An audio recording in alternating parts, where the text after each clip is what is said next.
আজরাইল আসিলে রে মন কফিয়তে চলবে না, ঠিক কিনা?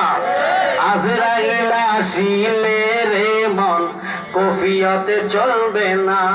তবা নামে গাছটি আছে, পাতায় পাতায় লেখায় আছে মানুষের হায়াত। সেই পাতা জড়িয়ে গেলে, সেই পাতা জড়িয়ে গেলে মতের নিশানা। আজরাইল আসিলে রে মন কফিয়তে চলবে না। কথা বলেন ঠিক? কিন্তু মালাকুল মউত আজরাইল ওই মজলিসে হাজির।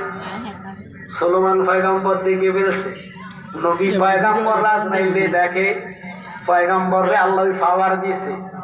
কারণ আপনারা জানেন ওয়াহাবিগণ, খারিজিগণ, শিয়াগণ, তাবলিগীগণ, জামাতি